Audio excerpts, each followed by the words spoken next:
Everybody, JC here, and welcome to another live stream. Just real quick here, I'm just looking at something here.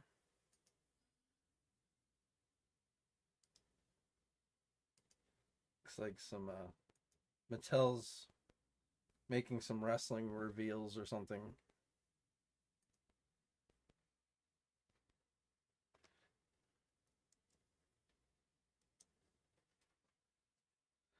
But yeah, so welcome to Thursday night live stream. We've got a lot to cover today, so a lot of ranting. Not really. Well, maybe a little bit, but Salome is here with us tonight, everybody. So I've got the Salome cam set up. Mr. B, let's see who's in the house. Quinn's Comics is in the house. What's up? Lord Venger, 3M, T Glue's ready to jump into it. Paul, Blade Runner, Jason, what's up? The Sci-Fi Cast.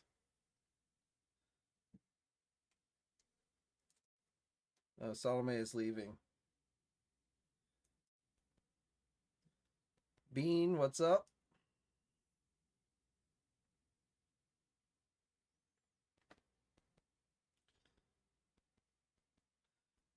Now you can see Salome's tail. Gordon Viper, what's up? Blake is in the house. What's up? So, who's gotten their Galactus yet, or at least has it actually started to ship? I got an email yesterday from Hasbro telling me my Galactus had left the building. So I was like all excited, like, yeah, about time. I knew a label had been created back in October, but I hadn't seen any movement from FedEx on it. So I was like, oh well, Hasbro's telling me it's actually left the building. It must have already started to ship. And so I went and checked the FedEx app and still nothing, no movement. Yesterday I got the email, today still no movement. So I don't know what's up with that. Not sure why Hasbro's telling me it's left the building when it really doesn't look like it has. I know some people in the United States have started to get it, or at least it started to ship, but yeah, it was like a little irked that they told me it was shipping and actually hadn't yet.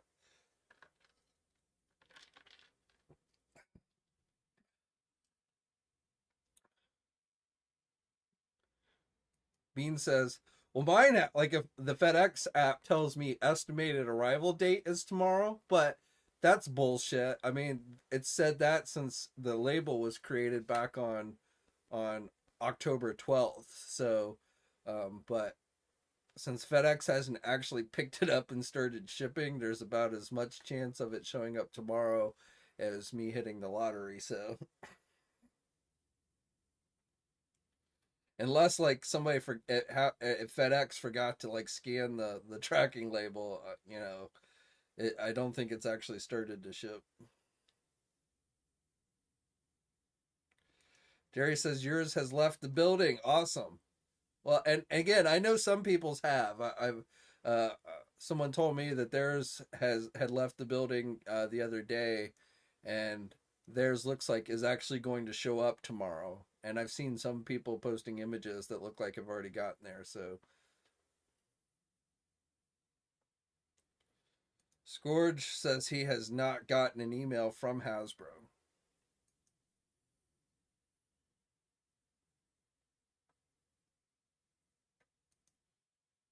Yeah, yeah, I'm gonna move to Asia just so I can get some toys first. Actually, I need to move. If that were really my goal, then I probably should move to the UK because they seem to get all the stuff first these days.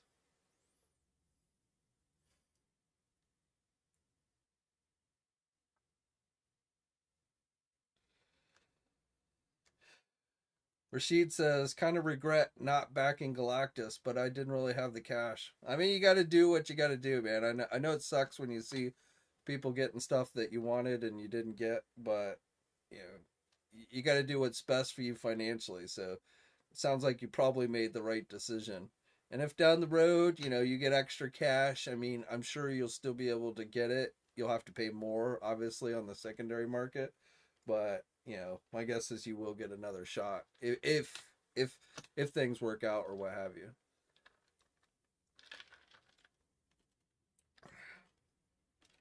So what I did get in the mail today, though, was the Target toy catalog. So I got this today. Man, remember, when I was a kid, we didn't have the internet, and we didn't even have toy magazines. So all we got were catalogs, JC Penney, Sears, Service Merchandise. And that's how we found out about all the latest action figures and everything. But man, I'm looking through this thing, and this thing sucks. There's nothing good in this magazine. Or what's good is like BS. Like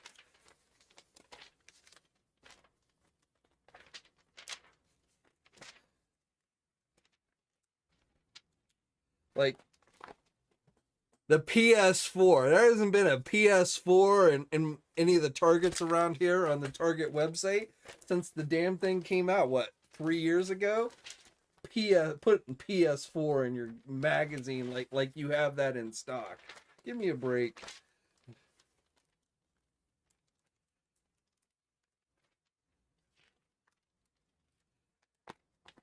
And here, this is the Marvel page. Notice what's not on this page, on either of these pages for Marvel. There's not one Marvel Legend figure in this catalog. Of course, now that is realistic because I was just in my local Target today, and there was like a whole 2 Marvel Legend figures in my Target. 2 figures left over from the X-Men Reaver Build-A-Figure wave. So that is at least somewhat accurate to how the stores actually look.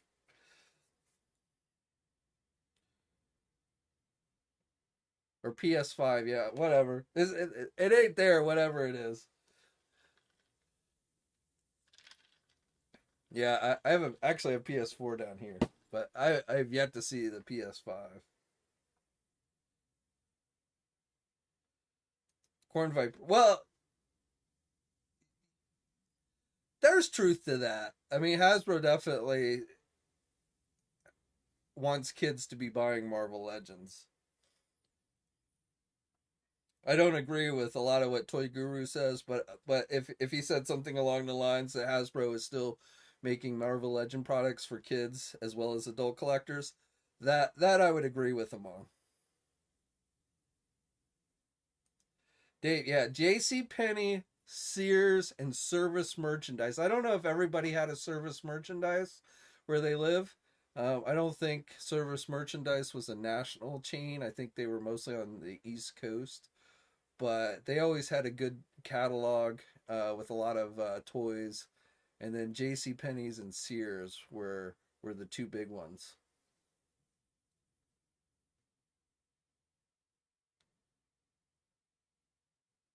Oh, your Target's stocked a hell of a lot better than mine if it's got that wave, if it's got the controller wave in there, because my Target didn't have squat.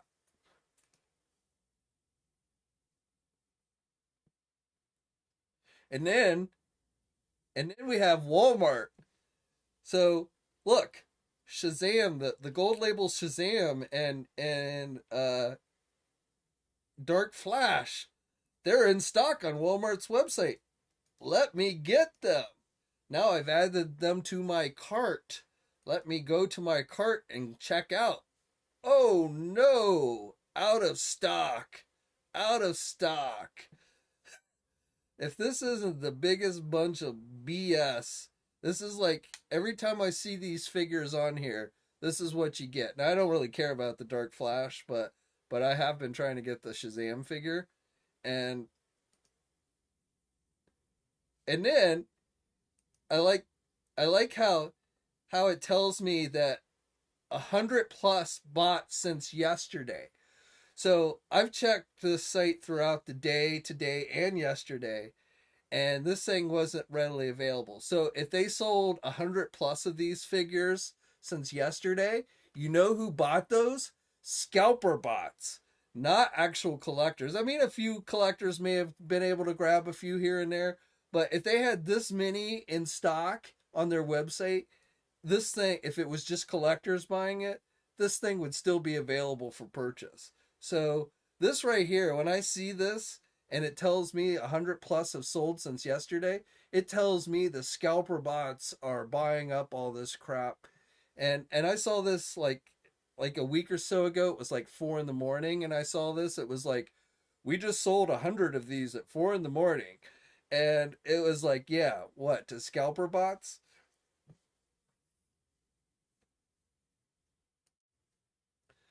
So that is our shopping experience via Walmart and Target.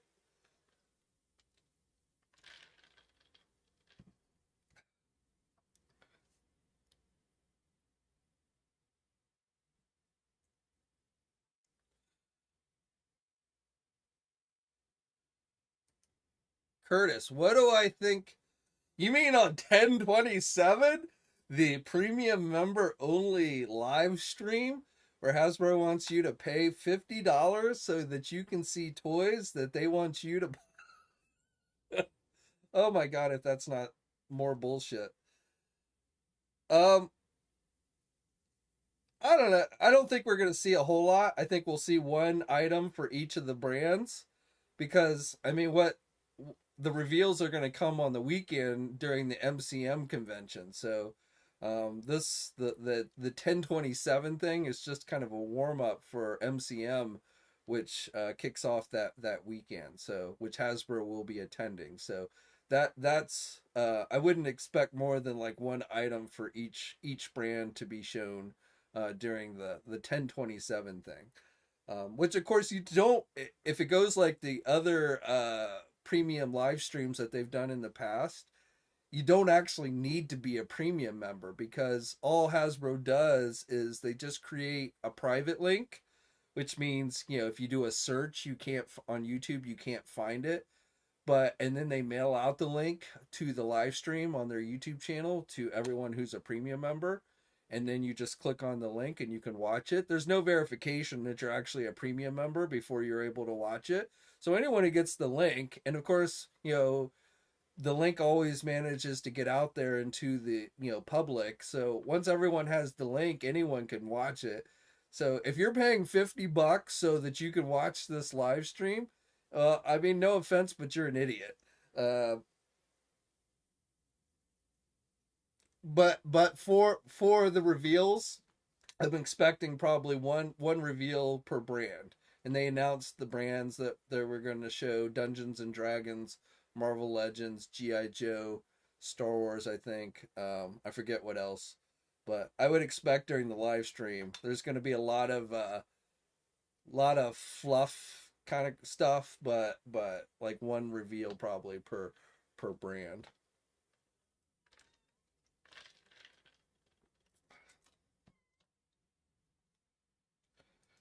Scourge, how many Eternia playsets am I giving away? I don't think I'm gonna do a giveaway on that one. But the thing is, if I did a giveaway now, you wouldn't be getting the King Gray's skull figure because we would have had to do that, like last week. So I feel like, yeah, it's hardly even worth it if you're not even gonna get all the figures. Thank you, KJ, for the super chat. Auto T marked my Teenage Mutant Ninja Turtles shipped, but no tracking and nothing has arrived. Have any actually shown up in the real world? I do not know about those who bought online. I've not seen any in-hand images. So I will tell you today, not only were those supposed to be sold online, but also in stores. So let me pop over here. So this each sold separately guy somebody posted images. So the way this seems to be going for the in-store purchases is the stores aren't actually getting the figures. They're getting these little cards with UPC codes that you take and you scan the UPC code to buy, and I guess you're supposed to be able to redeem these for the figures or something. But apparently, like if you go to Walmart and you just plug in this UPC number at the cash register, it'll let you buy this figure. So whoever's card this is, if somebody actually bought this card, this UPC is being used by people essentially for the figures. So, and because I don't think they're doing this as a made to pre-order type thing, and from what I understand, the Walmarts have not actually gotten the figures in stock. I don't know what's going to happen here, but it seems to me like they're going to have more people buying these things than they're going to have actual figures. So it sounds like a whole mess to me. This whole auto T thing. So I don't know. I this was just another one of those stupid NFT gimmicks, which I find completely stupid. But I have not heard anybody actually having gotten the figures in hand yet or seen any indication of that. So I don't know what's going on there. Hopefully it won't take you as long as those of us who, bought NECA figures through Loot Crate. Hopefully it won't take you like 2 years to get your figures, but who knows? It might take a while.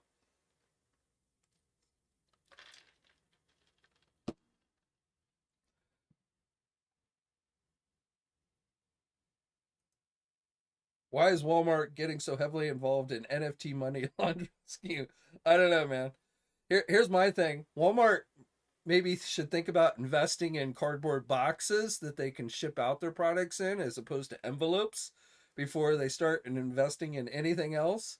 If you're going to hold events called Collector Con, then perhaps you should invest in some actual shipping materials that will allow you to ship the items in pristine condition for the collector, as opposed to just throwing it out in an envelope so it arrives in your doorstep all bent and creased up. I mean, that's just me. I don't know, but that's the world that we live in today.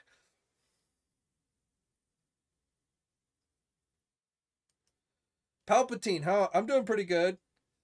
Managed to find the Gargoyles Hudson yet? I have not seen. I haven't really seen a whole lot of gargoyles in stock. I guess I saw a few, maybe at Target during like a few months ago. I forget which one. Like the ones that was being offered at that Target event that NECA did. I saw those, but I have not seen. Like I was just at Target today and I didn't see any gargoyles figures. And I've never seen any at Walmart. So for the gargoyles, I usually go for online. Oh, Rashid, you got yours in a box? Your lizard? Yeah, mine came in an envelope. I mean, I was gonna open my lizard anyway, so I didn't care that much. But to me, it's just like it's ridiculous when you're sending out stuff like that in an envelope, especially when you build it up as part of this collector con. Like we're here catering to you collectors, and then we're gonna mail it to you in an envelope.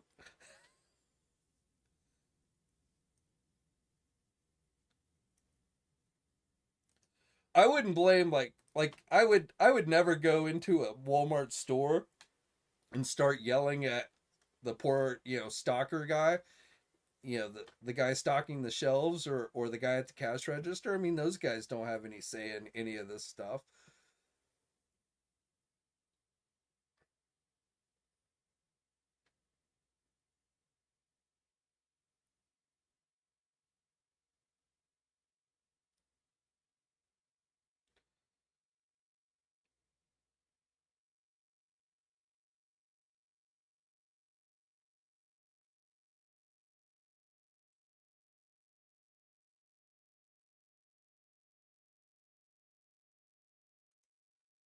Everett, do I?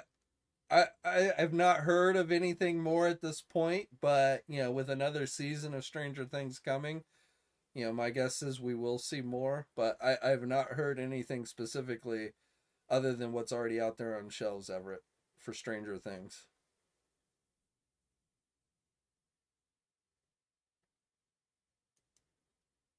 I like. Well, you guys are lucky, man. You maybe are. What are you guys like Walmart Plus customers or something? I don't know.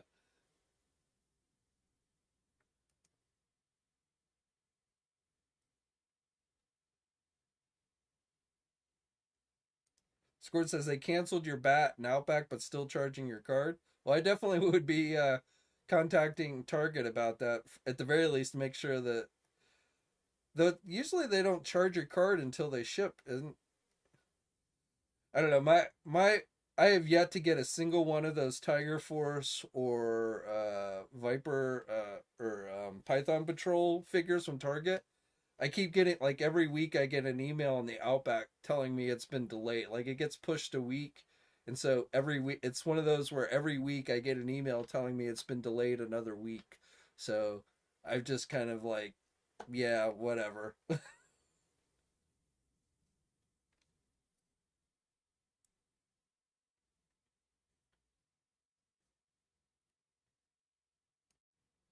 Salome's back, everyone. Doing a little bathing there.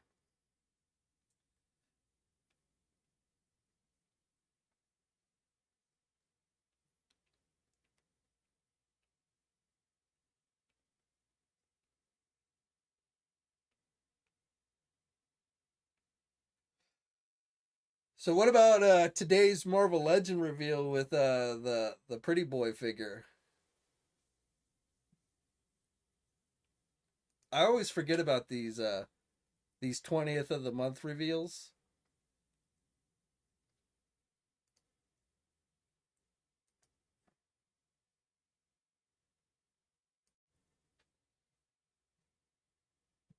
But when I first saw this image, I was like, "Oh, they're doing the Beyonder," and then I was like, "No, wait a minute, that's a robot body." And then I saw it was the Reaver Pretty Boy. But I don't know. It kind of looks like the Beyonder to me when I first look at it. So this is likely going to be in a 5 pack. Um, Jerry's asking how much. So yeah, this is likely going to be in a 5 pack. This with the strife that we saw at PulseCon.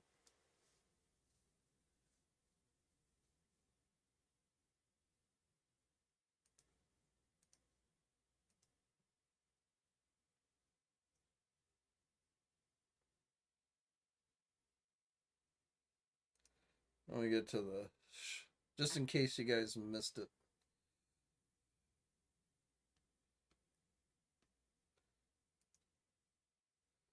So so it should be in a 5 pack with this guy. Pretty boy should be.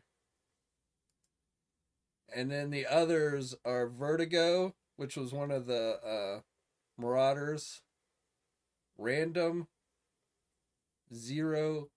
Random was I remember Random from X Factor. I don't know who Zero is.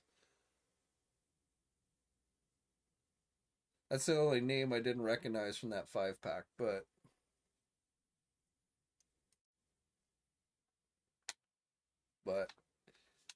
but I have no idea how much the 5 pack's going to cost. So, and when I think usually when we hear 5 packs, I think Amazon exclusives, but I'm not sure. I think this is going to end up being a regular release or at least fan channel, but I won't say for sure. Well, we've got some Starjammer figures coming. If you've followed the rumored lists, there should be some Starjammers in the next X-Men wave.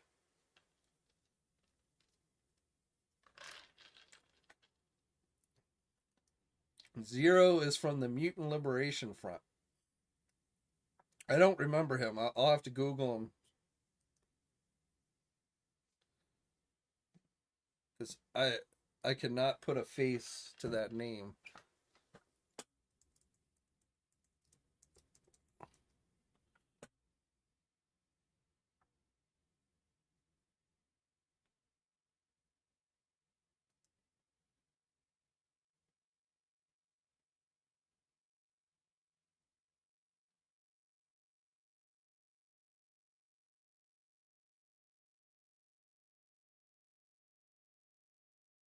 I get an Agent Zero coming up, but I don't see Zero.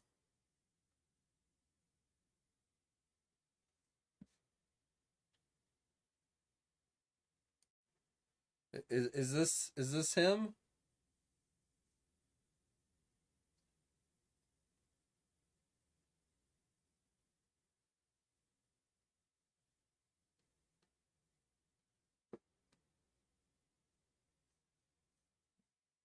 Yeah, I don't remember this guy. If this is him, I don't remember this guy at all.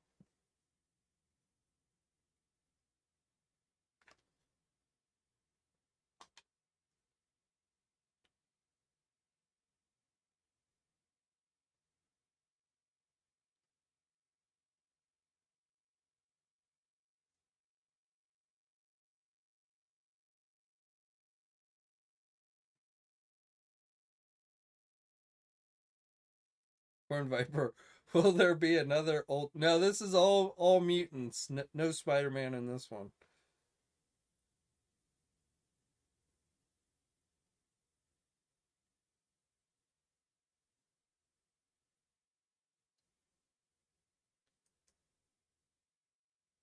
Blake says, "Does the pretty boy body look like it should have gone to the Silvermane figure?" Eh, the body I think they used for Silvermane looks more like Silvermane than I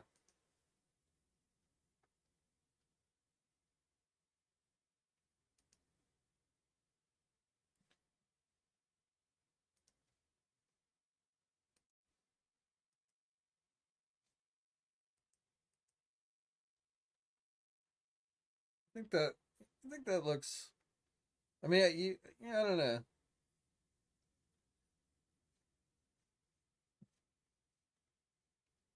I'm sure if you get the Silvermane figure and you get this figure, you could probably pop the head off and put it on this body if you wanted to.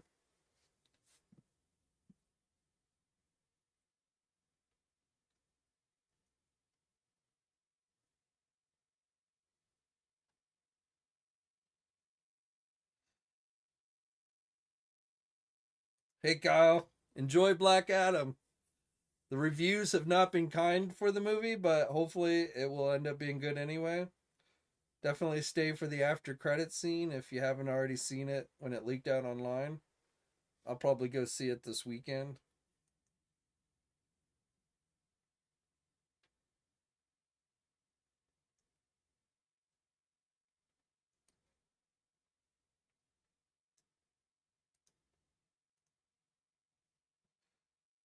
Let me try that. See what comes up.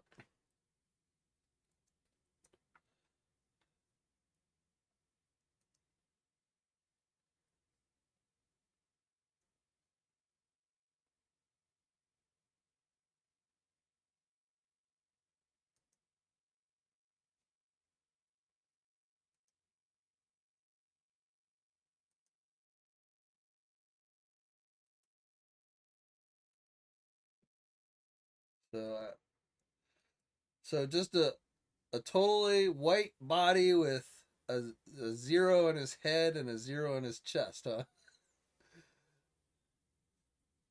I still don't remember this guy, but definitely has Rob Liefeld's look to it.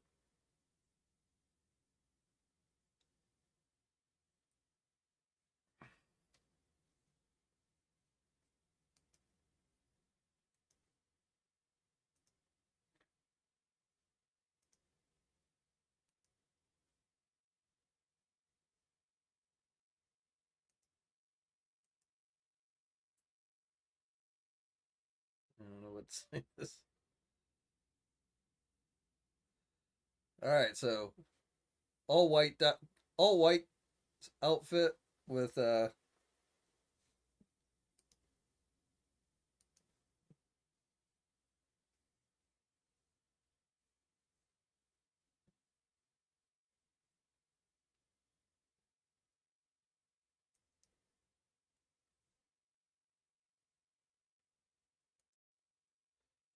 with two an O on his head and a O on his chest.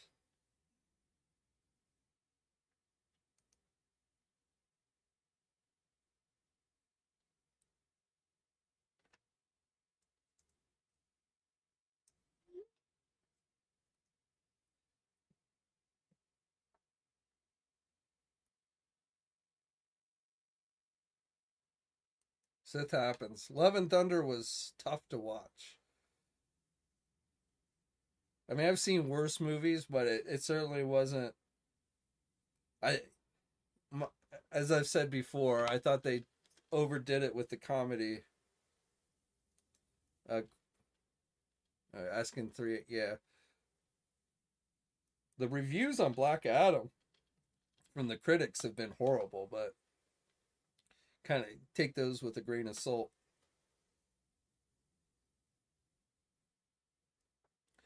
I mean, The Rock always does the same character in every movie he's in, so and from the trailers, pretty much looks like that same type of character. So I like The Rock, but he's definitely kind of a one-dimensional actor. So to me, it's going to be more about like the other members of the Justice Society that are going to appear in the movie. How they kind of come off.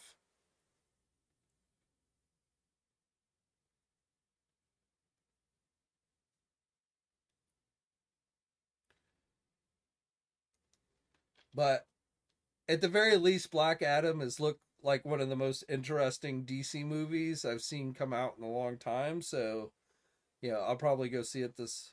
Even if it's not super great, I'll probably go see it this weekend.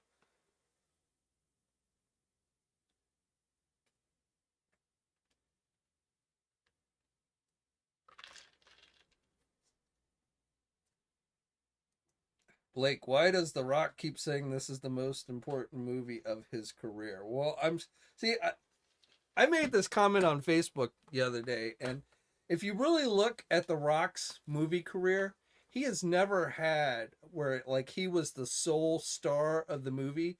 He has never really had a big blockbuster hit. All the movies he's been in that were blockbuster hits was, he was part of an ensemble cast. So I feel like this is Rock is seeing that superhero movies generally do really good. So I feel like The Rock is basically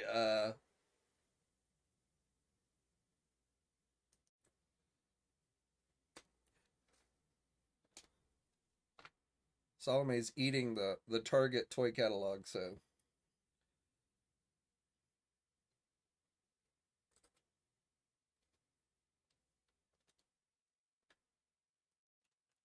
but so I feel like The Rock views this movie as his breakout movie where he is the main star and the movie is like this huge box office success. So that's what I kind of see. Hobbs, I know some people throw out Hobbs and Shaw, but to me, Hobbs and Shaw was just riding on the coattails of Fast and the Furious, which he also appeared in. And I will, the first Fast and the Furious movie he appeared in was probably in my opinion, the best Fast and the Furious movie. But again, he was not the only star in that movie.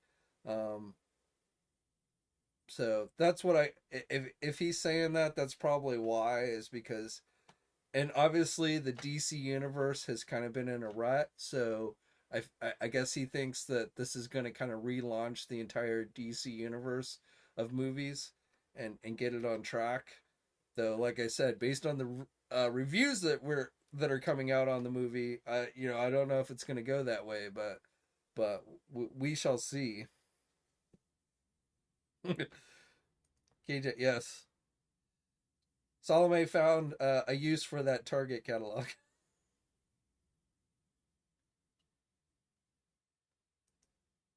John says Black Wakanda Forever will premiere in 2 weeks and nobody will remember Black Adam. Well, I'm sure if Black Adam is still in the number one spot by then, and I don't know of anything coming out between the two movies, which would probably knock it out.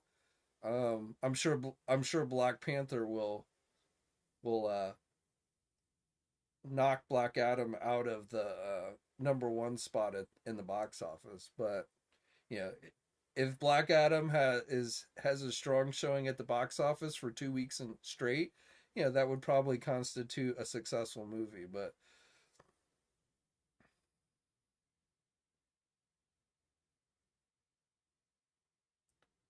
Wakanda Forever, will it be better than She-Hulk? I hope so. I was not overly impressed with She-Hulk. The episode, it was I just didn't think it was that funny. I understand the type of series it was going for and stuff, and I even understand it probably really wasn't written for as me as the primary demographic. But like my wife didn't really like it either, so I'm not sure who it was really being written for. But I just didn't think it was that funny for the most part. So I did like the episode where where Abomination's having the therapy session with all the would be B-lister villains like Porcupine and stuff. I thought that was a fairly funny episode. The episode with Daredevil was pretty funny. Even the parts in the season finale or series finale with Daredevil I thought were kind of funny, but as an overall, I just didn't think the series was that great. Now that being said, I like the actress that plays She-Hulk. I hope we see She-Hulk again in the MCU, because I liked the She-Hulk character. I just thought the plots were not very funny and or that interesting.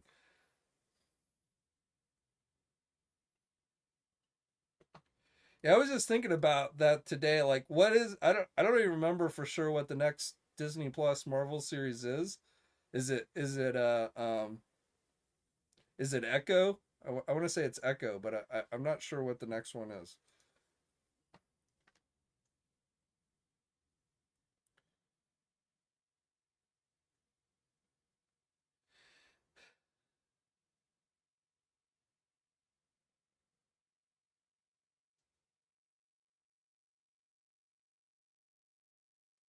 Blade Star says we're still talking about Rob Liefeld. So I'll be honest. When I was a kid, when he first started, doing work for Marvel, I dug his artwork. Um,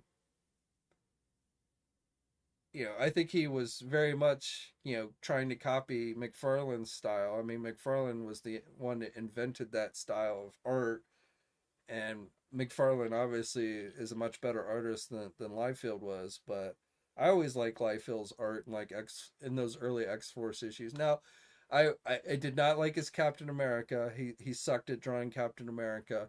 So I never liked that. Like in the Heroes Reborn storylines, I never like. Of course, I didn't like McFarlane drawing Captain America like in Spider Man, and like the boot cuffs on Captain America were like so long they like came down to his ankles.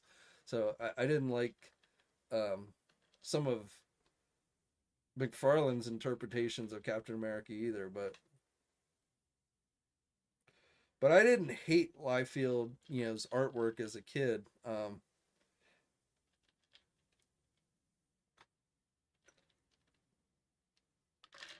But I look at it now. I look at his artwork now, and it's very, I definitely, there are glaring issues I can see with the artwork when I look at it now, and I will say it really has not evolved very much over the years. I mean, he started out, he was a kid, he was essentially a kid when he started out doing art.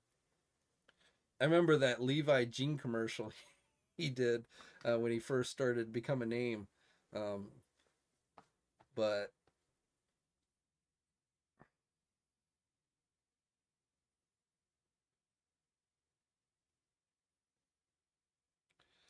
I like Mark Bagley's art too. I mean, there were a lot of artists during that time that I thought were really good.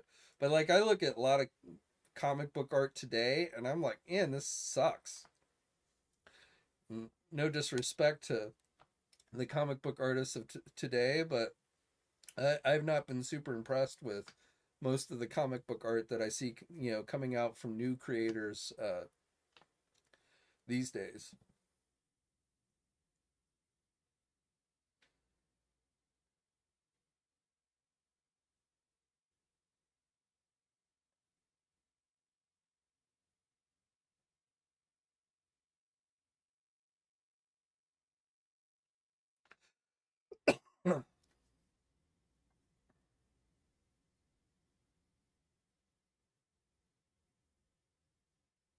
Curtis says Haslab doesn't work for the Marvel Legends brand toys. There's nothing to make.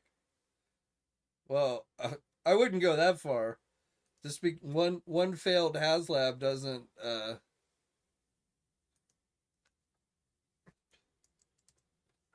I mean, hell, I'm sitting here waiting for my Galactus. So,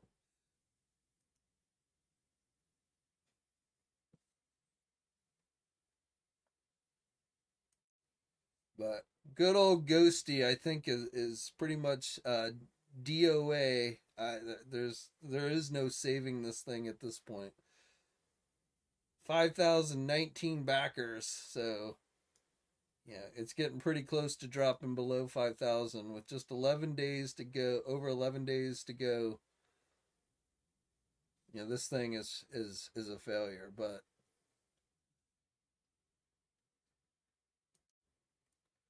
But again, to me, the biggest problem with this HasLab was not the price, wasn't the stretch goals. It was the fact that they just chose something that didn't have that wide of appeal. But I think there's definitely things out there for Marvel that they could do that would still have a wide enough appeal that they could get it back. So I definitely think they could have more successful HasLabs in the future.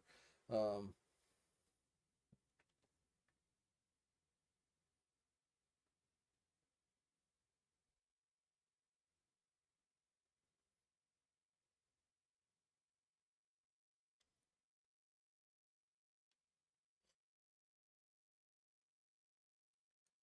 3M says a lot of today's comic book artists are a bunch of no talent agenda pushing crybabies.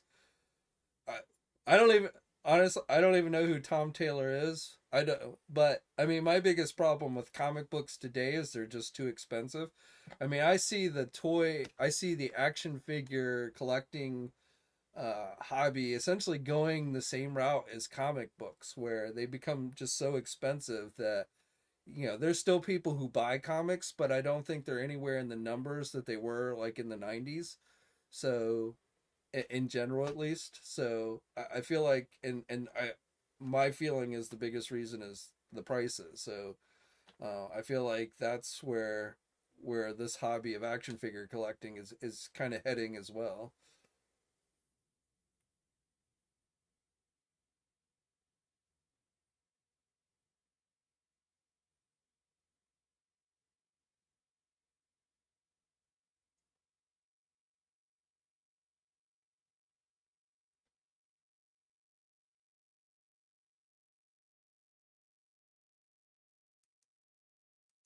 Tom Taylor is the writer of Spawn. Spawn's still $2.99.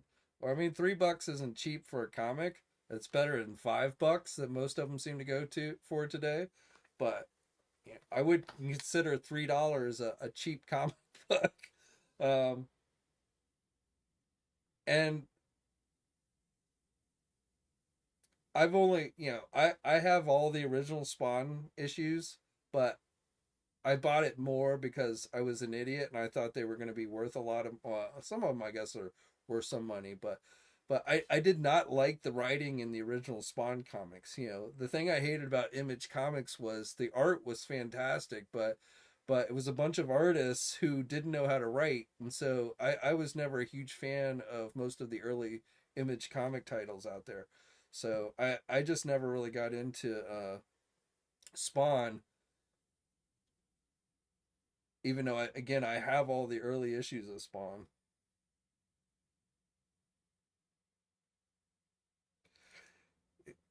299 isn't bad by today's prices, but today's prices are outrageous. So, I quit collecting comics when comics started to get around $1.75 to $2. And the thing about it is if you're only going to collect one title, you could sit there and say, well, 299 is not bad. But like when I collected comics, I collected almost every Marvel title, most DC titles, Image, uh, um, Dark Horse. I mean, and so it piles up. So, and a lot of these comics at times they come out on a weekly basis or things like that. I mean, it adds up really quick if you're going to read a lot of different comic books. It gets very, very expensive. So, I just I just quit reading them.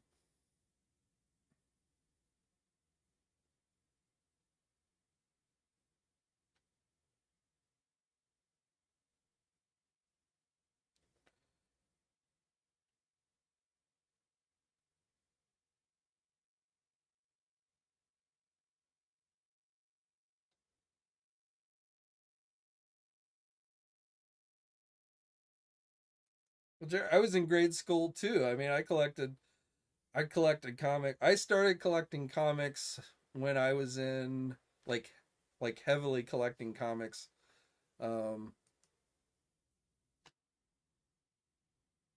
around 6th or 7th grade.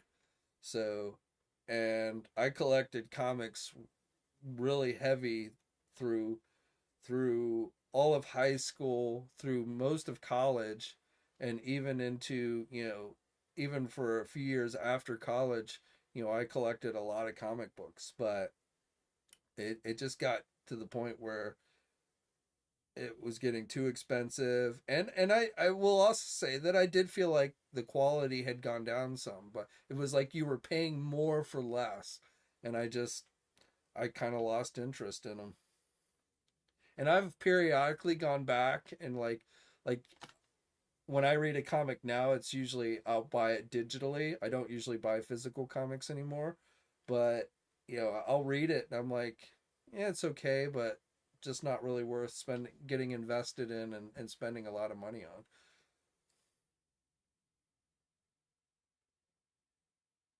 But I mean, through high school and college, oh man, I mean I bought so many comics. And there was a time where I would buy two of every comic, one to like read and then one to just put it in the bag and backboard. So, you know, there was a time where I thought like, I was going to sell all my comic books and like essentially,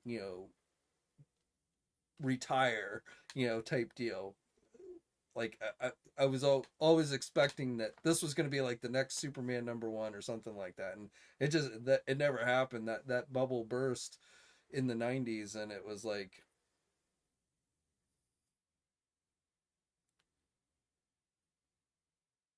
Mr. B, how much of an allowance did I get as a kid? Probably too much because I bought way too many comic books.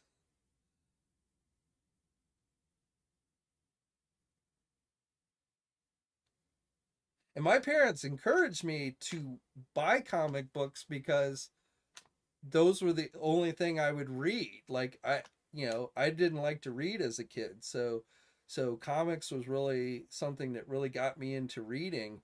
So my parents heavily encouraged me to buy comics and everything because you know I was reading.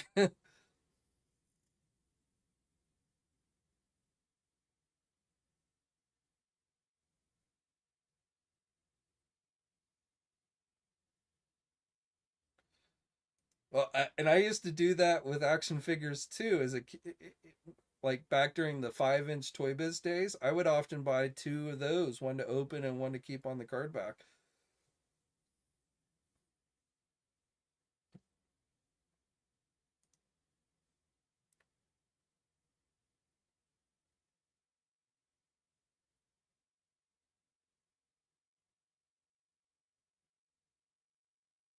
And I would hang up my comics. Like I would hang my comics up on the walls. Like I would have essentially comic book wallpaper. So I even do that today to some extent. You can I don't know how you probably the camera's not aimed, but up there above the action figures, there's actually comic books hanging.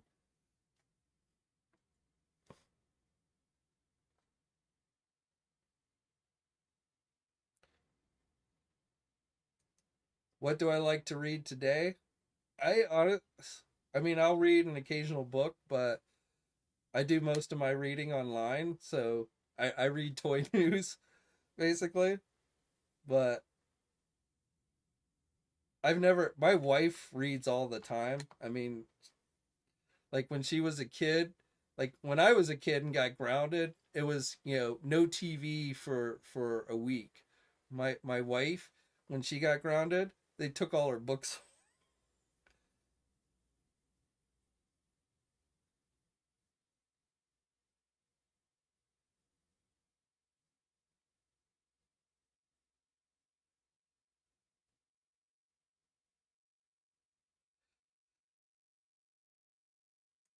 Unfortunately, today most of my comics are in boxes, but I have a few hanging up here, but not like when I was a kid. I mean, my wall in my bedroom, my wall was just completely covered in comic books, all bagged in backboard and plastic, and then I would hang them on the wall.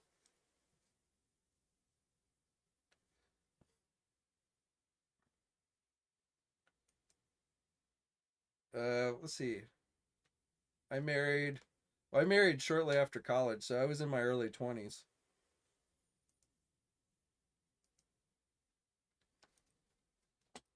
Thank you, Spider Sammy. To me, Marvel died thanks to Joe Quesada destroying Peter and Mary Jane's marriage. I remember, so it's funny because I remember I was sitting, it was at one of the conventions, and I happened to attend one of the Marvel panels. Uh,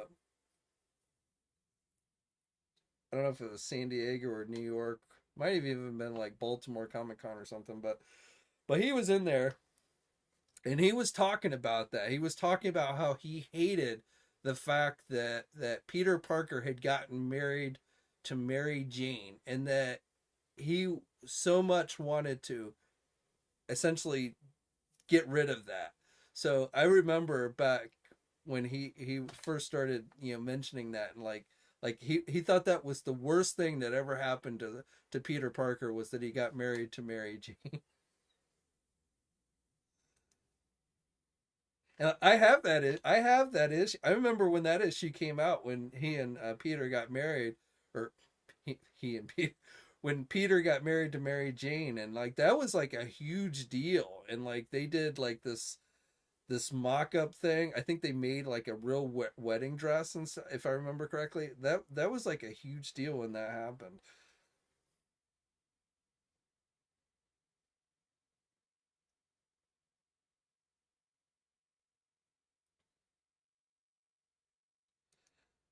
I like some of Dan Slott's, right. Like he did the Superior Spider-Man storyline, if I remember correctly. I thought that wasn't too bad when Doc Ock stole Peter's body.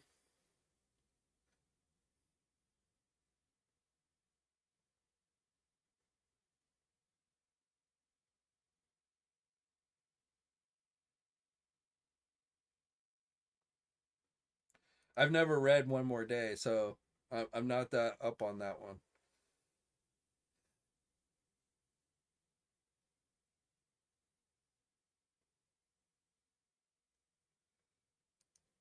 What's up, Brett? So I got a new box today from Big Bad Toy Store. Just arrived today, so I thought I'd go on and open this one up.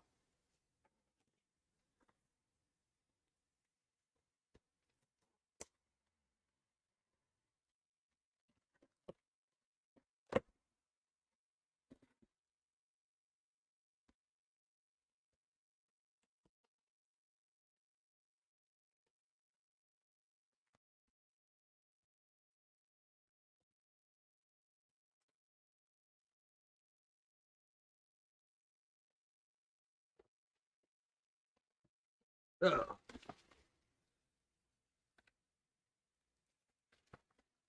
got my new War Machine here.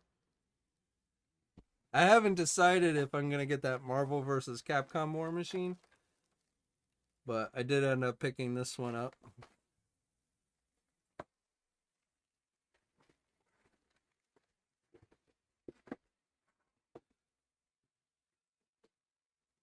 Blue Marvel. So this is the last one from this wave that I needed. Like all the others arrived at Big Bad Toy Store before he did. So I'd gone on and had the others already sent, but so I can now complete my controller build a figure.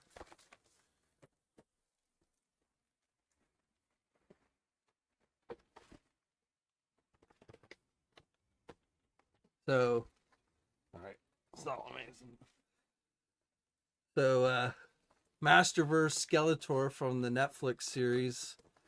I have not really dug these designs from the cartoon, but I decided to go on and check out. I didn't pick up the actual, Skeletor from the series based on the cartoon, but I decided to get this Masterverse one and check that out.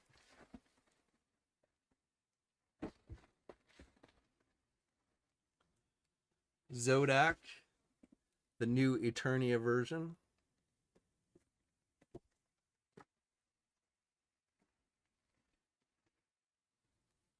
Catra, another member of the Horde. And then also He-Man from the Netflix series.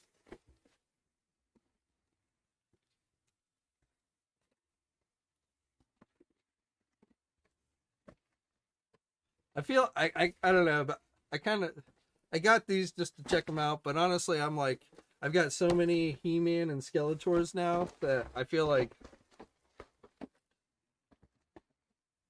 I'm probably not going to get too many more He-Man and Skeletors. I will tell you though that 40th anniversary He-Man is a nice figure. If you haven't gotten that one and you like He-Man, I definitely recommend that one.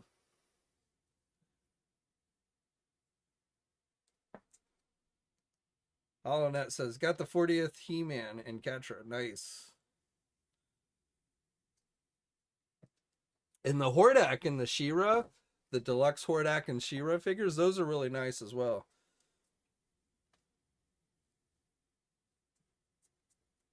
Yeah, I'm not a huge fan of the. I like the cartoon though. I still have not yet watched the new season. I got to make time for that.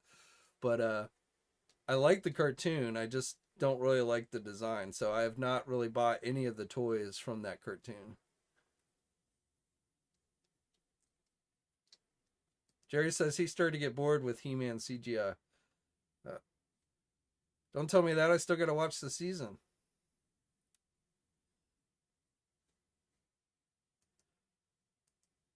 What's up, McFarlane Maniac?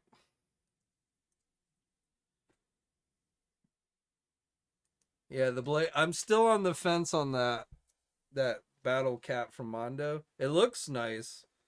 I just don't really know if I've got the space for it. So I got the 12-inch deluxe He-Man they did. I don't usually buy 12-inch figures, but that one just looked really nice. So I ended up buying, caving in and buying the He-Man figure.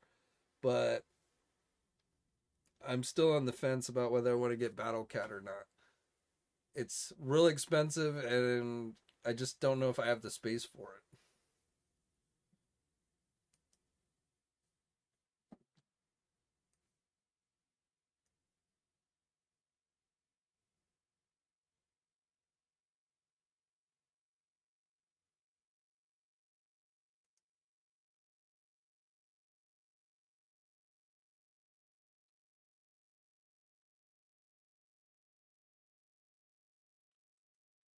Well, those are statues, though. I don't know, man.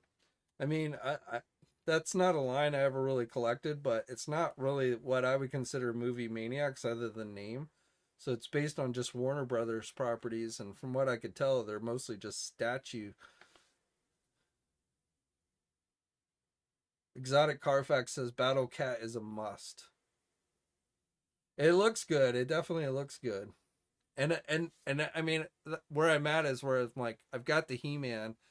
I got to give He-Man something to ride on, right? So I got to get Battle Cat, but so I probably will end up getting it, but I'm holding off in as long as possible until I have to make a decision.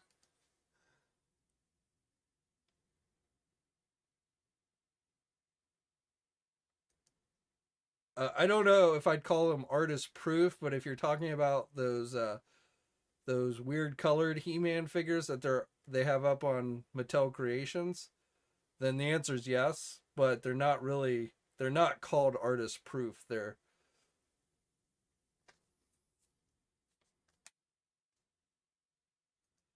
Henry, the one there is going to be another He-Man figure. It's not going to be the exact one they had on their own site. Like that was like the deluxe version. So I think it's the same figure, but it won't have as many accessories or something. But they did say there would be another He-Man coming, which you'd be able to buy at places like Big Bad Toy Store and stuff. So that should go up about the same time as Battle Cat.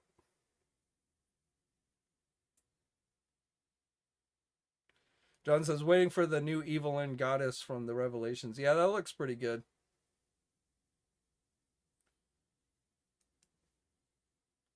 Like the Masterverse figures I'm definitely getting are the Too Bad figure, which is a deluxe figure. I'm definitely going to get that one.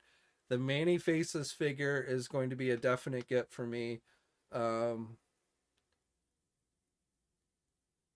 what else? What else?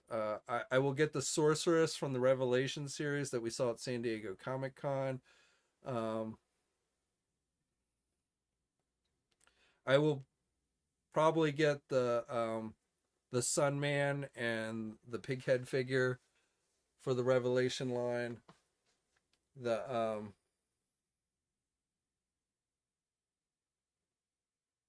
damn, I always forget the character's name.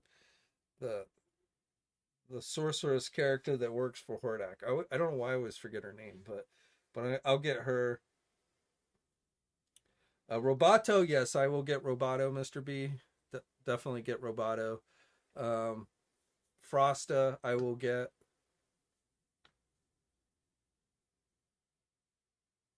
I am probably not going to get the New Adventures He-Man and the New Adventures Skeletor. I was never into those originally, and so I don't really see a huge need to get those. The the Battle Armor He-Man that is actually in stock at Big Bad Toy Store right now. I'm I was originally going to get that one, but I've kind of like, again, I feel like I have enough He-Mans already.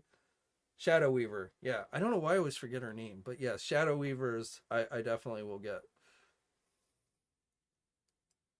The deluxe Man at Arms, I don't know. It looks like a good figure, but I'm pretty happy with the Man at Arms that I already have. So I may end up passing on that one.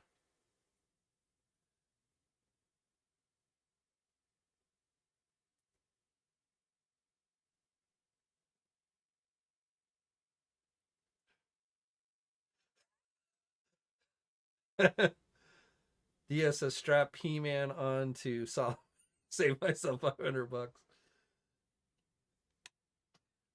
I think that Battle Cat might be bigger than Salome.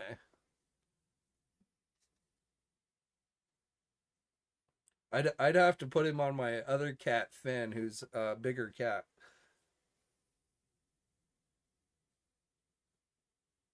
Jerry says, "Forgot the New Adventures He-Man, my first He-Man series."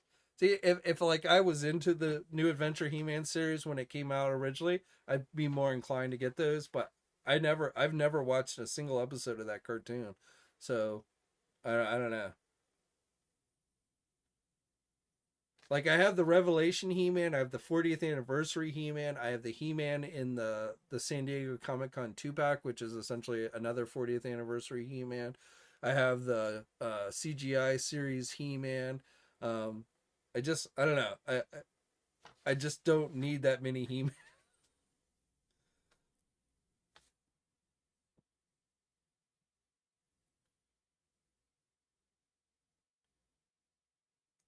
KJ Finn. I have three cats. I have Salome, Finn, and Garrett's his name, though I call him Big G. But Finn and Garrett are very camera shy. So if you caught my video the other day, showing off the Arcade One Up Marvel vs. Capcom 2 cabinet, you can get a glimpse of Finn in that one. But he tends to be very camera shy.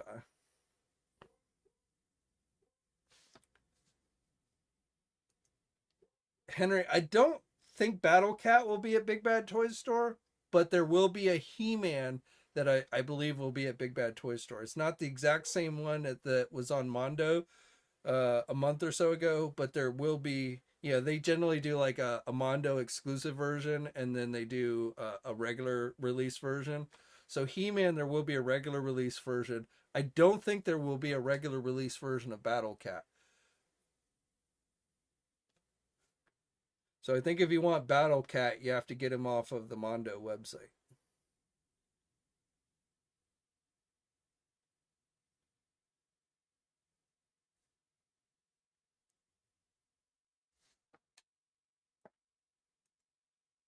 Yeah. 18 inches long snout to tail and 12 inches to the highest point on the saddle. Yeah, and that's I'm like, where the hell am I gonna put that?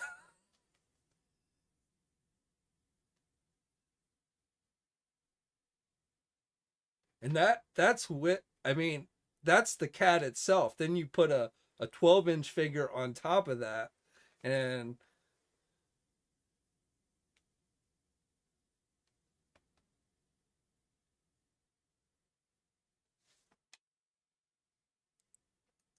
Blake says, when will we get a green translucent slime pit He-Man? I don't know. Probably. I'm sure we'll get one eventually. I might, if they did that one, I might be. I'm always a sucker for translucent figures, so that I could see myself getting.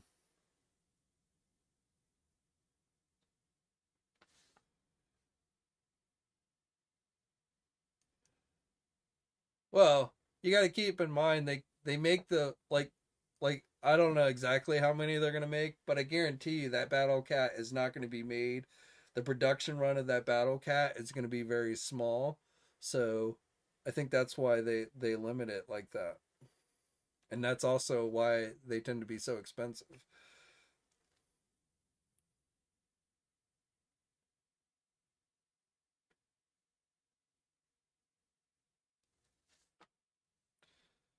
Yeah, I didn't get Eternia. Yeah, I have not backed the Eternia playset, so I just there was no way I was gonna find room for that. I've got Galactus coming, the Thunder Tank from Super 7. I've got that coming. Um, Sky Striker for GI Joe at some point. I don't know when that's coming, but I would imagine it should be coming fairly soon. Plus the His Tank, the Haslab His Tank. So yeah, I'm running out of room, man.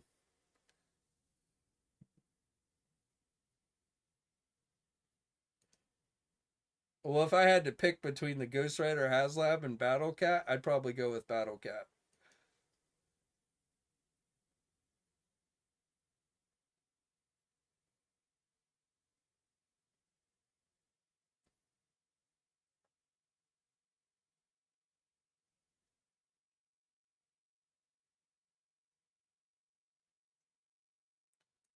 Tiglu, did I like Crystar?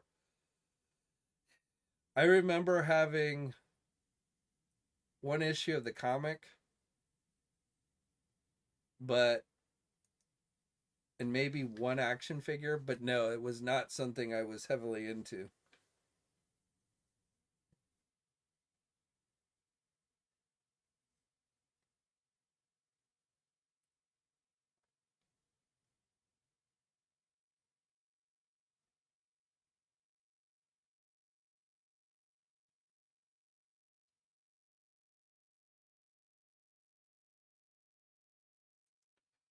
I haven't really gotten a lot of the Origins vehicles. I got the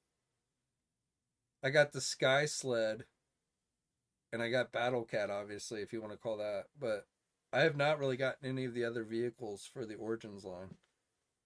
I've mostly just stuck to the figures. I have Castle Grayskull, and I will probably get the Snake Mountain playset when it's released. But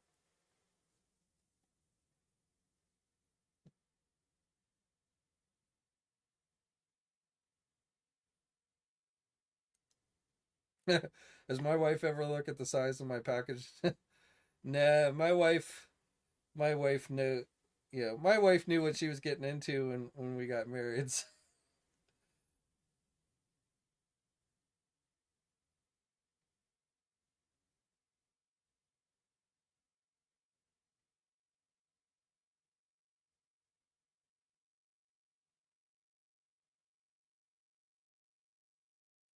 So I didn't get the Super 7 Snake Mountain. That's one of those where I kind of regretted not getting it, but once again, I don't even know where I would put it. But yeah, if I was going to get a big giant Masters of the Universe playset like that, I would rather get like the classic Snake Mountain or even the classic Castle Grayskull as opposed to an Origins Eternia playset.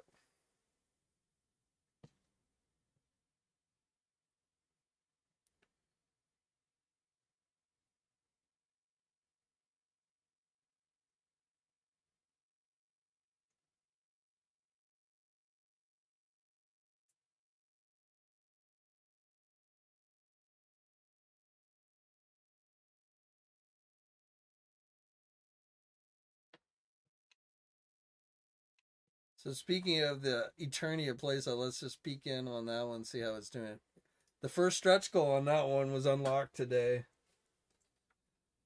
So if you back that one, you're going to get the moat monster.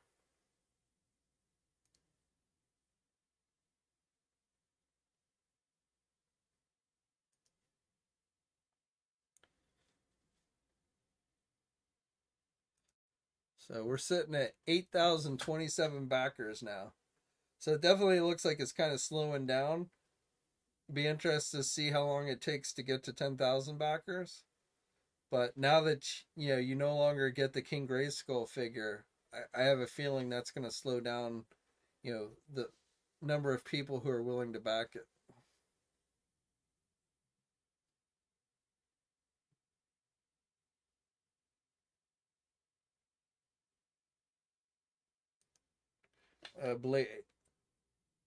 Well, Mask is not an action figure line that I collected as a kid, and I watched a few of the episodes of the cartoon, but it was always on during a time when I was at school, so I never really got to watch it much. But I like some of the designs. Like if Hasbro did a modern, I would be interested in 6-inch figures. I don't know how many of the vehicles I would get, and of course I understand. The vehicles. That's the problem with Mask is like, the vehicles are as much a part of the line, if not even more so, maybe than the action figures. So, like, would people really be happy if Hasbro just did action figures for Mask and not really any of the vehicles?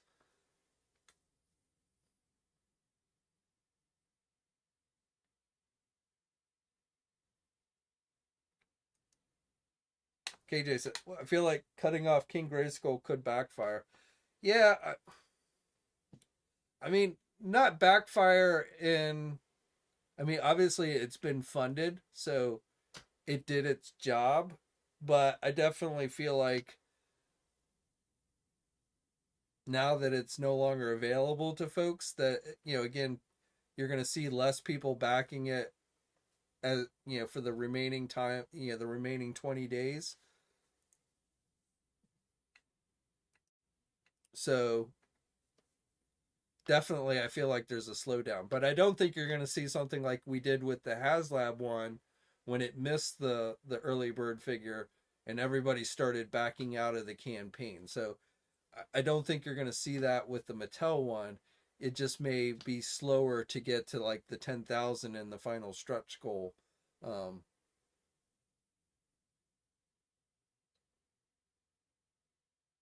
and I mean, I'll be honest with you, it sucks if you had to wait to get this thing, and you're kind of being, I don't really like the early bird figure. I think if it were me, I would have just included the King Grayskull as part of the base option, as opposed to punishing people for not being able to back it right away, which is how I kind of view it. That's how it kind of comes off to me, is you're essentially being punished because you couldn't back it in the first week. So you're going to pay the same amount of money that the people in the first week did, but you're going to get one less item than they did. So I feel like that really sucks. Now, I feel like at this point, if they came out and said, you know what, we're gonna throw the King Grayskull figure in for everybody, that would have a lot of blowback because you get people that were like, well, that's bullshit. You told me I had to back it in the first week. So, you know, people who are backing it now shouldn't get that figure. And while it seems kind of petty, for someone to get upset for people getting, the figure after the first week, I almost guarantee you there are people in the hobby that are like, yeah, I've got something that you don't have. I've got the King Grayskull and the Eternia playset. You only have the Eternia playset. So there are definitely, people who collect who like having something that other people don't have. Makes them feel more special or what have you. So um, I feel like if Mattel tried to come out now and say, you know what, we're going to give it to everybody, that would cause a lot of backlash from the people who already backed it in the first week. But I personally, if I were Mattel, I wouldn't have done the early bird figure. I would have just thrown in the Grayskull figure as the base item. But I feel like at this point they're kind of locked in, and I don't think they can go back and throw it in for everybody now without getting a lot of flack for it.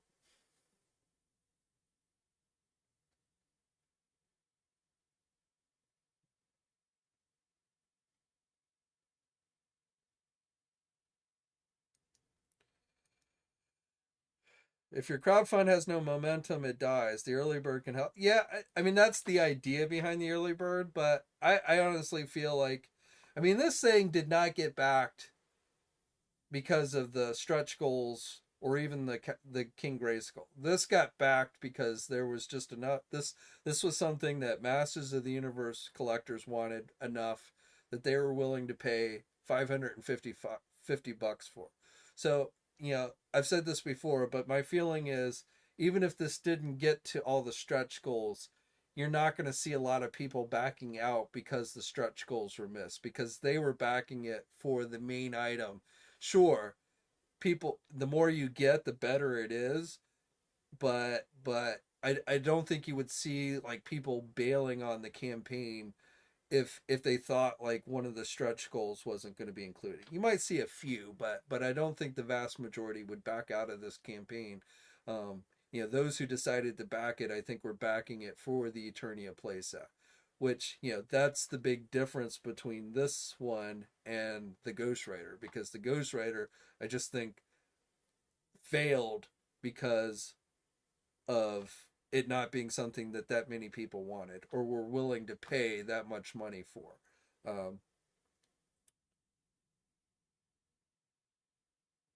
and is there, like if I was interviewing Hasbro, one of the questions I would ask them is, if you could go back to the launch of the Haslab campaign and do something different, like not go back and like choose an entire different item to offer, but if you could go back to the beginning of when this campaign launched, what would you do differently to try and get a different outcome than what you've got? And like my feeling is where they, I don't know if it would have saved the Haslab, but where their biggest problem was they waited too long when the Haslab missed the early bird figure on September 23rd, when it became apparent that it was not going to get the early bird figure. Hasbro waited too long to come out and like throw in the extra head. They should have had that ready to go, and you know September 24th they should have come out and said, "You know what? We're going to throw in this extra head sculpt for you guys anyway." Um, and I think that would have probably at least held off all the people who started backing out of the campaign, since it hadn't actually reached the 8,000 backers that it needed to be funded, and it was only at I think it was at 6,100 and something when people started backing out of it.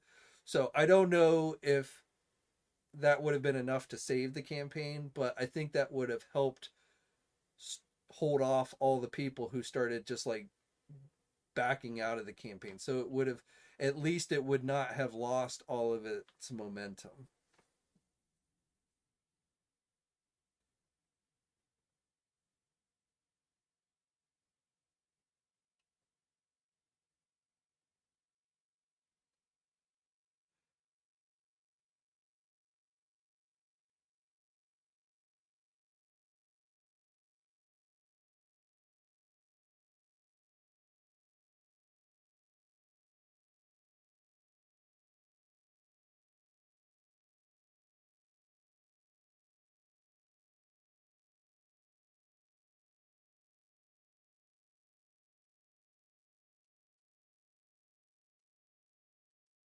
Hasbro won't admit to mistakes of past Haslabs because, well, yeah, I mean, I don't really blame them on sitting there saying, "Oh yeah, we fucked up."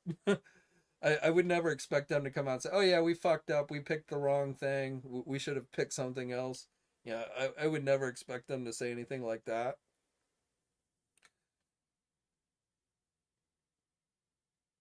At least not publicly. But I'm sure they realize, obviously, because at this point they've got to know the campaign's not gonna not going to succeed. So I'm sure as they're already planning out next year's Haslab, they're learning from their mistakes of this one and will try and adjust for next year.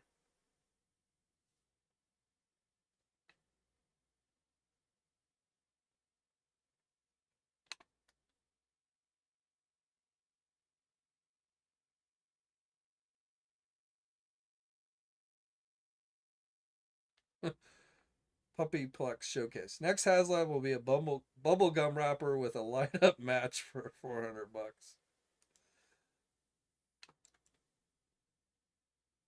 I think next year though, I see one of two routes.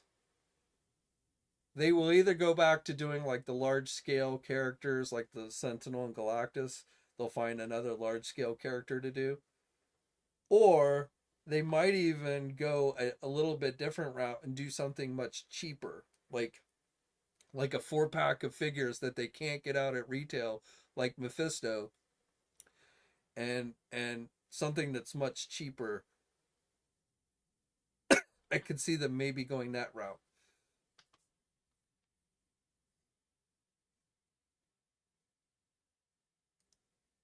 Please, no more role play items.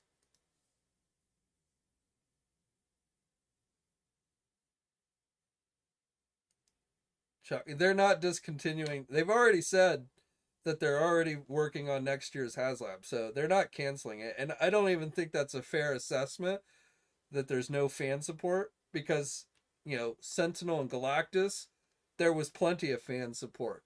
The G.I. Joe Classified, his tank, plenty of support. Look at Mattel's Eternia playset. There's plenty of fan support for that. So it's just about picking the right item um, that people are going to be willing to pay the money for is what it comes down to. You know, those that say like that the Ghost Rider was just too expensive that people weren't going to spend $350 on a Marvel Legend. I disagree. Look at this Eternia playset. They didn't have Masters of the Universe fans didn't hesitate to pay $600 to get that thing. Look at the Hiss tank, which was only $50 cheaper than the Ghost Rider. G.I. Joe fans didn't hesitate to pay to get the Hiss tank. So it wasn't about the price per se, it was about what they chose to do. And for them to do something, especially if it is going to be big and expensive, it's got to be something that has a lot of fan demand. If it's something that can be an army builder so that you might buy more than one, that's an added bonus. That was something that I think really helped the Sentinel, that people were buying more than one because they wanted to army build it. So if you can find something like that's really useful. But at the end of the day, it's just got to be something that has enough wide fan appeal. You're always going to get people who are going to come out and say, "Oh, well, that's way too expensive," or Hasbro's ripping us off, or what have you. We saw it with the Hiss tank. It's still funded in a day. I actually have not seen a lot of people complaining about the Eternia, but I don't spend a lot of time on like dedicated Masters of the Universe uh, pages and such. So I wouldn't be surprised if there were people bitching about the price. But at the end of the day, it didn't stop people from backing it. So I don't think the HasLabs and the crowdsourcing stuff is going to go away. But I do think that the companies are going to have to do a better job of picking items that people will be willing to pay the money for. And it's not about all this cost breakdown that people like to do. It's not about that.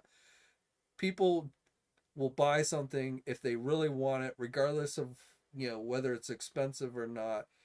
Again, going back to the Thundercat Snarf figure, is Thundercat Snarf worth $55?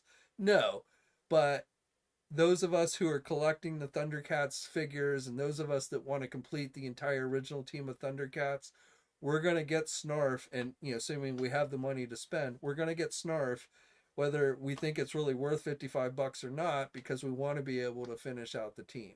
And so that's what it really comes down to, is whether it's something that people really want or willing to pay the money for.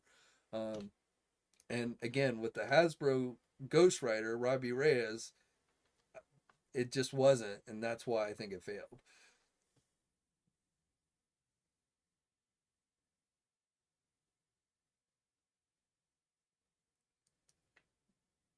Uh, they didn't do a Ghost. Oh, Ghost Rider. I thought you said Ghostbuster car for a second. I was like, wait, they didn't do a Ghostbuster. You know, if they did a 6-inch scale Ecto one for Ghostbusters, I and it was really nice and decked out and everything. You know, even if it cost $350, I won't say 100%, but probably would have had a better chance of succeeding over the Ghost Rider Haslab. Um,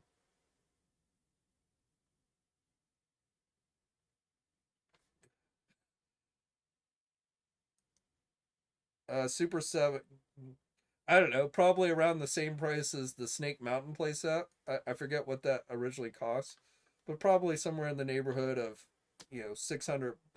I mean, by today's standard, it probably costs somewhere in the neighborhood of,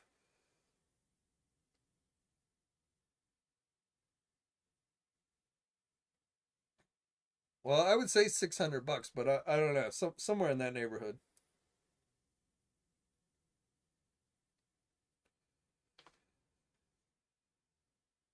Snarf it, no, but it's the same principle. Snarf is a made to pre order item.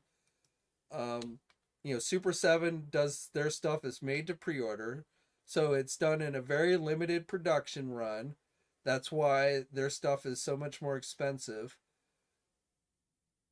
Now, they do allow places like Entertainment Earth and Big Bad Toy Store to buy directly from them to resell the figures, but Super 7 does it as a made to pre-order, and then the retailers have to decide how many they want to buy and try and sell so that you can, if you don't want to have to pre-order it in the window that Super 7 gives you, you can then go to like a Big Bad Toy Store or Entertainment Earth and get it at a later time. But if Snarf doesn't sell well, the retailers that are carrying it might take a loss because they're going to be left with unsold merchandise or inventory, but Super 7 is only making as many as people order. So Super 7 is going to come out on top no matter what.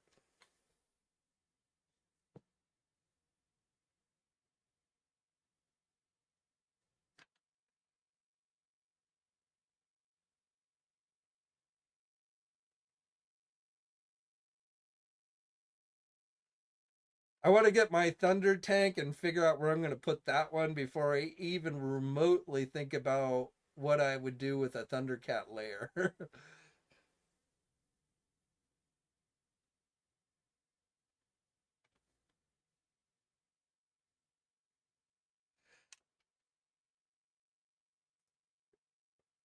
Oh no, yeah. I mean, if they ever did a Thunder, I mean, just like Snake Mountain, I don't think is truly in scale. Yeah, I don't think that Snake Mountain playset is truly in scale with the figures. So I think it would be the same thing if they ever did a Thundercat layer. Would you be able to put your Thunder tank in the paw of the Thundercat layer? I seriously doubt it.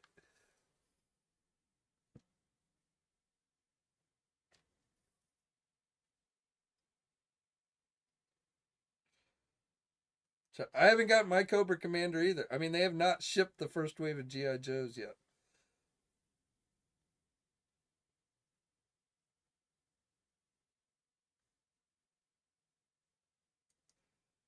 If we're talking Neil, if we're talking characters like Superman, definitely on the outside.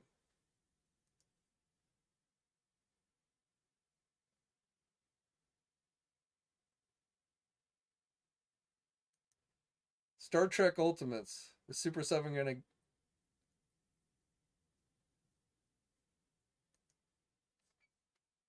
I you know I mean I'm very curious to see what Super 7 Star Trek figures look like, but and I'm a pretty big Star Trek fan. I have like all the Art Asylum Diamond Select figures, but at Super 7 prices, those Star Trek figures are going to have to look damn good. Like they're going to have to get the likenesses 100% dead on. they're gonna have to give us some really nice accessories. Those are gonna have to be like really nice looking figures for me to even consider getting. And honestly, like for me, I prefer like, especially like talking next generation, I prefer their movie outfits over their TV series outfits. Same thing with like the original series figures. If you give me some, Star Trek 2 figures, I might be more interested in those as opposed to like if you just gave us original series figures.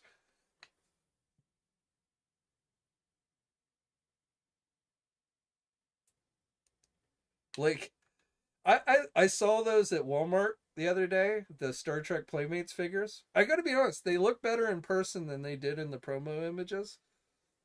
I didn't get any of them, but I give Playmates credit for, those actually don't those figures didn't look too bad.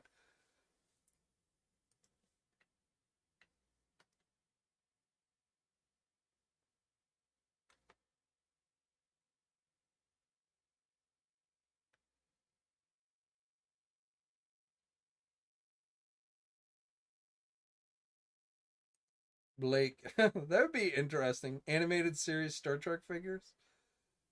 I don't think anyone's ever done those, but since they're doing Next Generation never had a cartoon, so and I don't know, like, I don't know if Super 7 can do any Star Trek or if they're just limited to Next Generation. I believe, like, with their reaction figures, they've at least done original series stuff as well as Next Gen, but I don't know. My guess is they probably can't do, like, things from the new shows, probably can just do classic stuff. And then, like, for me, the starships are as important as the figures. So like I'm still waiting for Diamond Select Toys to give us the Enterprise C, which they probably never will. But you know, I like to see the and I don't see Super 7 doing any of the vehicles. So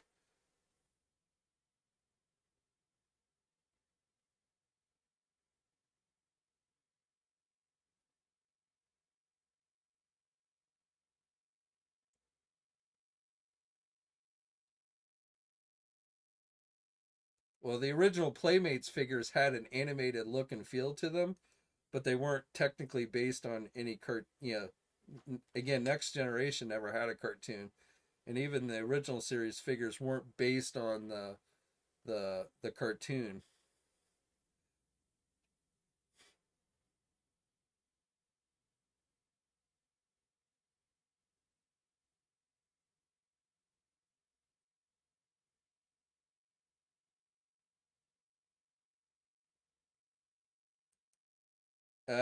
Not no, no. They're only doing like their 5-inch figures. But no, I don't think Super 7 has any plans to do 6-inch Star Trek.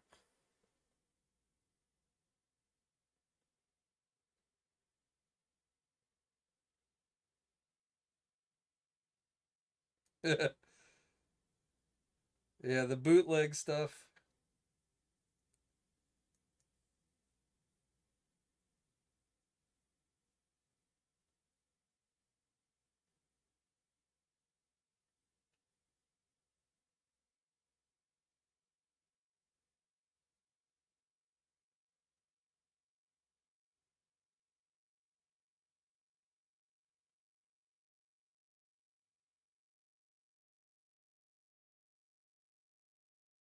I gotta be with.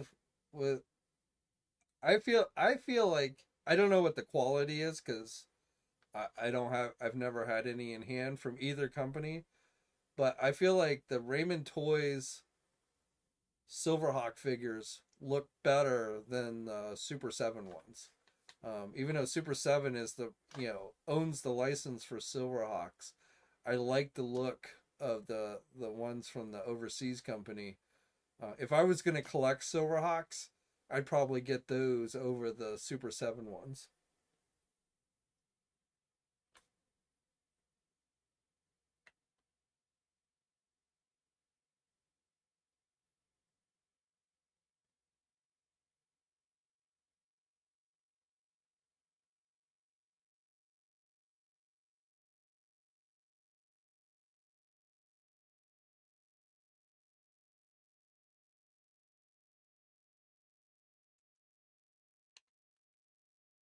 Yeah, that it would be awesome. I don't think it will happen, but it would be awesome if they made like the bat phone that actually lit up.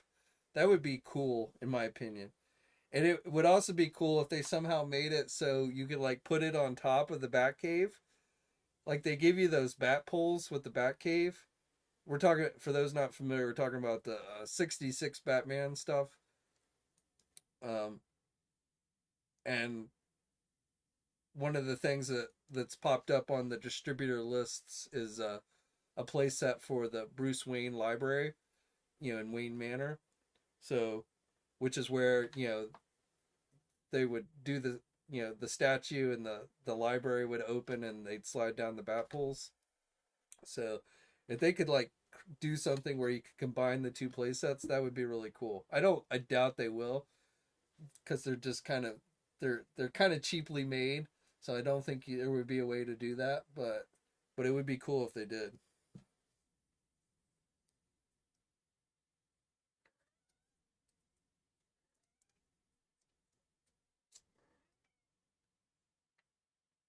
Yeah, the bat poles on the Batcave one, they fall off all the time. They kind of suck. That's why I say that. I mean, it it's kind of cool in its simplicity, and I keep pointing up here because my Batcave's up here on top of the shelf. But it's kind of it's made pretty cheaply, but because it didn't cost a lot of money, you got to give them credit for making it as good as they did. But but because they're made so cheaply, I don't see them like making it stackable, or even like, I would be surprised even if they have like a working like library thing.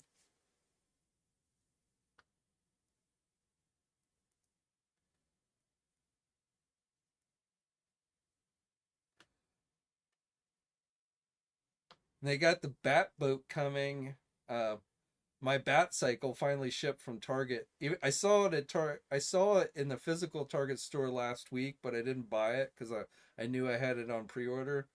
So I got the shipping notice on that one. I didn't get the Villain's Lair. I passed on the Villain's Lair.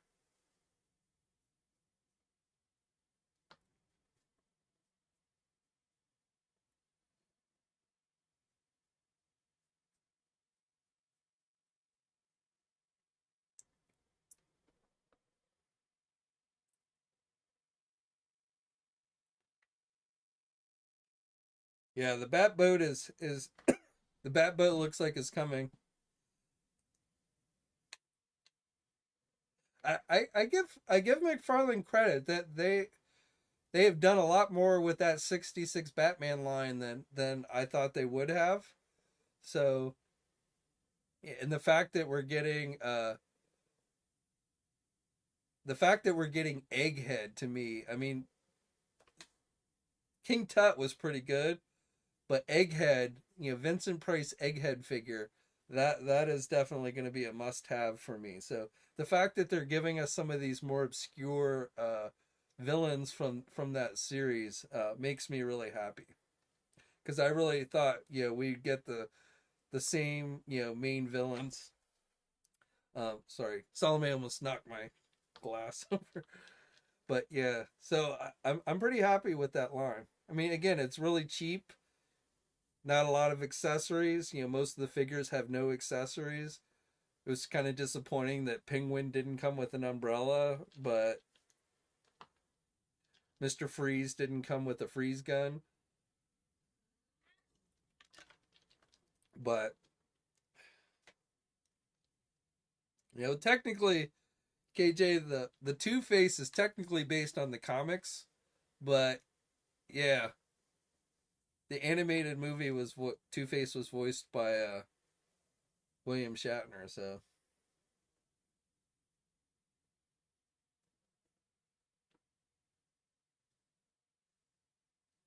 I don't know, man. I would hopefully we'll at least get Alfred. I mean, they've got Alfred coming in the bat, disguised as Batman, but I do hope we get a regular Alfred. The others probably not very likely. If we got, I mean, if we're gonna go with civilian characters, I'd rather see Commissioner Gordon, Chief O'Hara, Alfred, even Aunt Harriet before we got like civilian Bruce Wayne, civilian, Dick Grayson.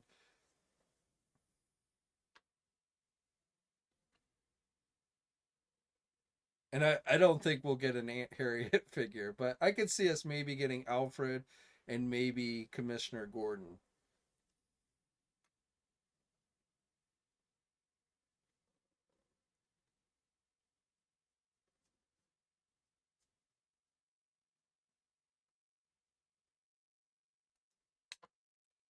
John says, hope they start doing Batman the animated series playset. So I got it, Diamond or DC Collectibles did a pretty good solid job with Batman the animated vehicles and playsets. So that Batmobile, the Batwing, those are awesome vehicles. The Bat Cycle, the Batcave, they did a really good job with the Batman animated series stuff with that.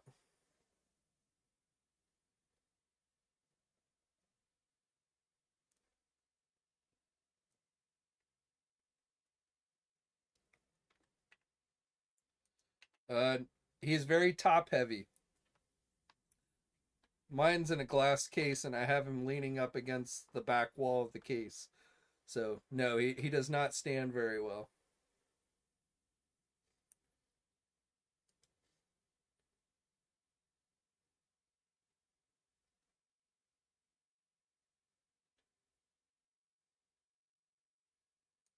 Is McFarlane better than Hasbro? I mean, that's such a vague question that there's no way you'd have to be more specific. Better at what exactly? I will tell you that I think McFarlane is doing some pretty cool things for action figures, and I do think that they're giving companies like Hasbro a run for their money. I'll put it that way. In the action figure category. So, do I think one company is better than the other? No, I think each company has faults and pluses and minuses. But I will tell you that I feel like McFarlane has done some pretty good things in the last several years. I've really liked their Spawn line.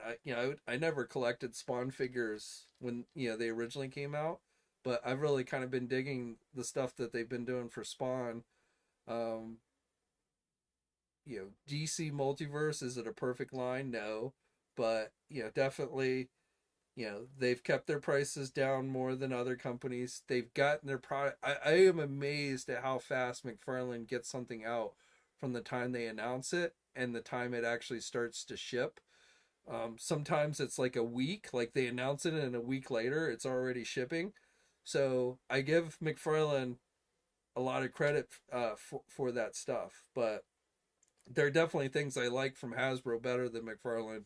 Um, so I feel like comparing the two companies is a little bit like comparing apples and oranges, but I do feel like McFarlane in the world of action figures has been giving other companies, larger companies, a run for their money.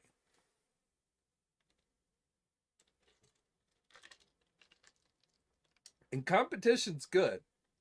I think it's a good thing when one company is giving another company a lot of good competition. So I think that's a good thing for the industry, or for well, for the industry and the hobby. The only reason, like, as far as the McFarlane prices go, the only thing there is it is nice, especially if you are on a more tight budget. But at the same time, when you look at McFarlane prices, you also have to look at the fact that most of their figures have very little in the way of accessories. That they often do the same figure with two different head sculpts, that type of thing.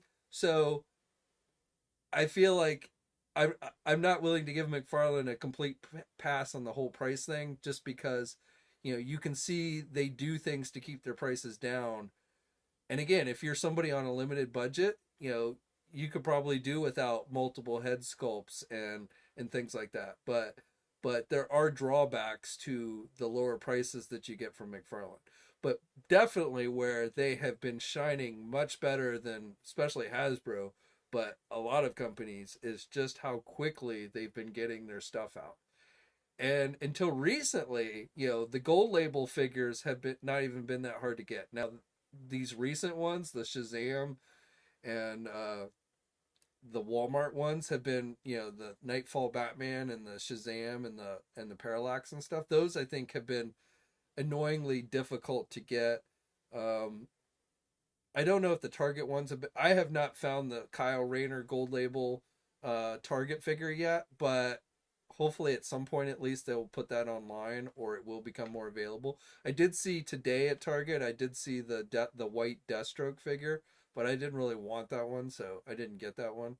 But still, overall, I give McFarlane a lot of credit for getting that stuff out in a very fast way. And I give them credit on the prices, but I also think that it's not like they're giving us the exact same products with the exact same amount of accessories like a Hasbro Marvel Legend figure.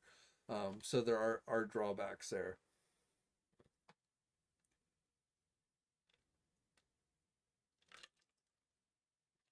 And, Hasbro has given us a lot more obscure characters for Marvel than McFarlane has for DC. Again, McFarlane floods us with a million freaking Batmans and, has not done a great job. It's gotten a little better here recently, but still has not done a great job of giving us more obscure DC characters. And I think Hasbro has definitely done a much better job with that type of thing for Marvel than like McFarlane has with DC.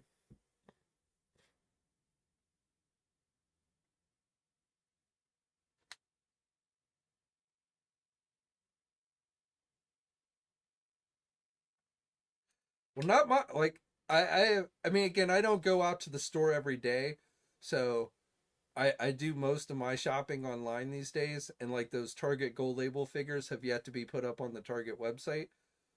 And I did see the Deathstroke today, so I figure in time I will probably find the Kyle. I'm not that worried about it, but like I've been checking.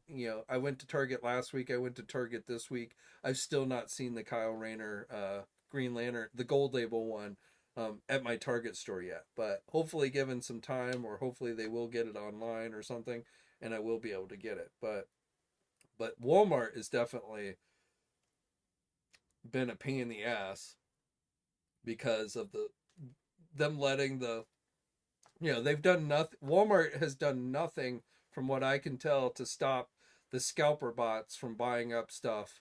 And like with the McFarlane stuff, I feel like that's what's been happening is the scalper bots have been getting them.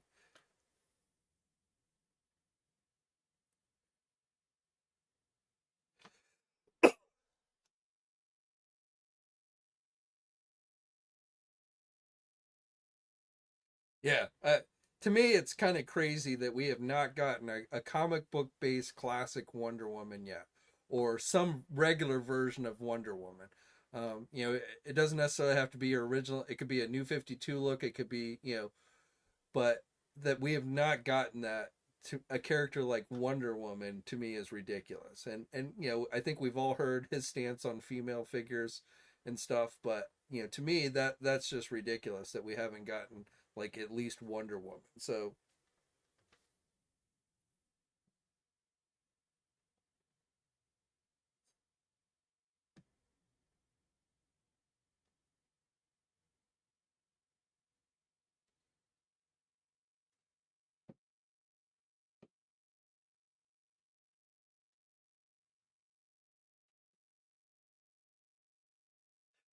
all right, well we're going on 2 hours tonight, so I think we're gonna call it a wraps tonight. But as always, guys, thanks for dropping in. Thanks for sharing your thoughts. Always love hearing your guys' thoughts and opinions on things. Thanks for listening to my thoughts and opinions and ramblings, as always. Probably be back tomorrow with a news video, so hopefully you'll check that out. But Again, thanks for dropping in tonight. Thanks for everyone who did super chat donations. Always appreciated there. And until next time, guys, I will catch you later. Hey, thanks for watching today's video, and be sure to subscribe to the channel if you haven't already, and hit that bell notification so alerted every time I upload a new video. And be sure to head over to the Toy News International and Marvelous News message boards communities. It's a great place to talk toys and win cool contests like $100 store credits to Big Bad Toy Store. And remember, action figures are great!